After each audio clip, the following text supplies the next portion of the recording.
आज हम बात करते हैं इंसुलिन रेजिस्टेंस के बारे में। इंसुलिन रेजिस्टेंस को कैसे ठीक किया जा सकता है, कैसे रिवर्स किया जा सकता है। आपकी बॉडी में जो इंसुलिन है वो इतनी ज़्यादा आपने पैदा करी, इतनी ज़्यादा बनाई कि अब वो टॉक्सिक हो गई है, अब वो अपना काम करती नहीं है, जिसके कारण आप प्री डायबिटीज़ और फिर टाइप 1 डायबिटीज़ का शिकार हो जाते हैं। तो कैसे इसे रोक दिया जाए, रिवर्स किया जाए, इसके कुछ टिप्स बताता हूं। अगर आप फॉलो करेंगे तो आपको इससे बहुत फायदा होगा और कभी डायबिटिक होंगे नहीं। सबसे पहली बात कि आप ग्रेन्स खाना छोड़ दीजिए। अगर आप दाने खाना छोड़ सकते हैं, ग्रेन्स किसी भी तरह के, उनमें होता है 70 to 80% कार्बोहाइड्रेट्स जो इंसुलिन को पैदा करते हैं, और उनमें होता है ग्लूटीन जो आपके पैंक्रियाटिक बीटा सेल्स को मार देता है। ये छोड़ दीजिए।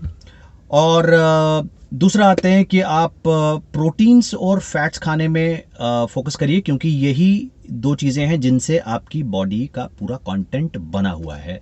और इसके साथ खाइए ग्रीन लीफी वेजिटेबल्स और ओवरऑल वेजिटेबल्स, क्योंकि वेजिटेबल्स में आपको वो सारी चीज़ें मिल जाती हैं जो आप फ्रूट से खाने की कोशिश करते हैं, और वेजिटेबल्स में आपको मल्टीविटामिन्स, मिनरल्स, एंटीऑक्सीडेंट्स तीनों मिलते हैं। तो मॉडर्न फ्रूट्स जितने भी हैं शुगर से रिच हैं, भरे हुए हैं और बहुत ज़्यादा ग्लाइसेमिक होते हैं। इनको आप अवॉइड करें तो बड़ी अच्छी बात है। फिर आते हैं, तीसरा फैक्टर ये हुआ कि आप इंटरमिटेंट फास्टिंग करना सीखिए। अगर आप दिन भर चरते रहेंगे सुबह दोपहर शाम और उसके बीच में स्नैकिंग करते रहेंगे तो फिर आप बार बार अपनी बॉडी में इंसुलिन बनाएंगे, तो ये काम छोड़ दीजिए। तो इंटरमिटेंट फास्टिंग करिए और हेल्दी कीटो करिए, तो इससे भी आप अपनी इस कंडीशन को रिवर्स कर सकते हैं, इंसुलिन रेजिस्टेंस ठीक कर सकते हैं। रिफाइंड वेजिटेबल ऑयल्स ये खाना बंद कर दीजिए। देखिए, रिफाइंड वेजिटेबल ऑयल वैसे कोई होता ही नहीं है, किसी सब्जी में इतना तेल नहीं होता कि आप तेल निकाल लें उसका। तो ये तेल नहीं है, सीड ऑयल्स हैं। तो रिफाइंड वेजिटेबल ऑयल्स जो होते हैं सीड ऑयल्स होते हैं, आप इन सीड ऑयल्स को खाना बंद कर दीजिए। नेचुरल एग्जिस्टिंग जो फैट्स हैं वो खाइए, जैसे कि कोकोनट ऑयल है, घी है, बटर है। तो स्पेसिफिकली यही तीन चीजें अगर आप यूटिलाइज करेंगे तो बहुत बेनिफिट होगा। और आखिरी सबसे इंपॉर्टेंट जो फैक्टर है वो मैं बताना चाहूंगा कि एक्सरसाइज करिए, मसल्स बनाइए। जितने ज्यादा आप मसल्स बनाएंगे अपनी बॉडी में, उतने ज्यादा आपके पास माइटोकॉन्ड्रियाज होंगे, और उतना ही माइटोकॉन्ड्रियाज में आप ग्लूकोज को इस्तेमाल कर पाएंगे, फ्यूल को। तो मसल्स बनाइए।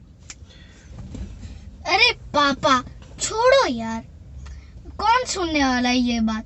सबको तो मीठी चीजें खानी है, जैसे फ्रूट्स, केक, आइसक्रीम और भी बहुत कुछ।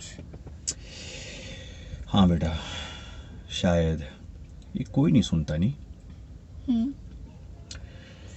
चलो पापा, अब इतनी गर्मी है, मुझे एक आइसक्रीम दिलवा दो।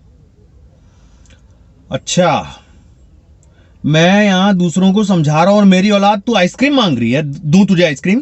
दूं तुझे? दूं आइसक्रीम? दूं? दूं?